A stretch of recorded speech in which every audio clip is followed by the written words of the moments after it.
শিক্ষা ব্যবস্থাকে খাদের কিনারায় এনে দাঁড় করিয়ে দিয়েছে বিজেপি সরকার।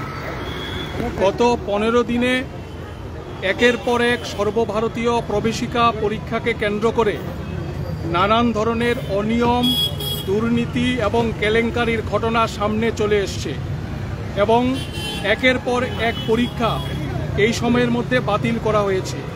বহু ছাত্রছাত্রীর ভবিষ্যৎ আজকে বিপাকে, তাদের ভবিষ্যৎ আজকে খাদের কিনারায় এনে দাঁড় করিয়ে দিয়েছে এই বিজেপি সরকার।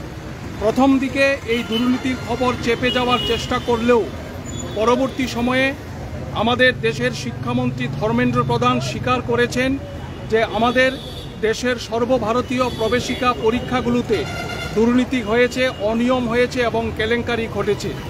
আমরা 4টি বামপন্থী ছাত্র যুব সংগঠন এসএফআই, টিএসইউ, ডিওয়াইএফআই এবং টিওয়াইএফ আজকের এই প্রতিবাদ মিছিল থেকে দাবি করছি অবিলম্বে কেন্দ্রীয় সরকারের এই শিক্ষামন্ত্রীকে এই শিক্ষা কেলেঙ্কারির দায়িত্ব নিয়ে তাকে পদত্যাগ করতে হবে এবং প্রকৃত যারা দোষী তাদের চিহ্নিত করে শাস্তির ব্যবস্থা করতে হবে।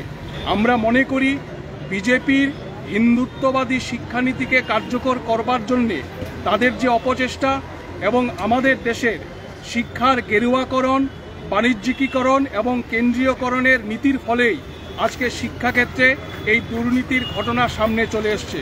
আমরা অবিলম্বে এইগুলোর প্রতিকার চাইছি এবং দাবি করছি যে জাতীয় শিক্ষানীতির নাম করে আমাদের দেশের শিক্ষা ব্যবস্থাকে আজকে ধ্বংস করে দেওয়া হচ্ছে, তার বিরুদ্ধে সর্বস্তরের ছাত্র, শিক্ষক, অভিভাবক তারা একজুট হয়ে যেন লড়াইয়ে সামিল হয়।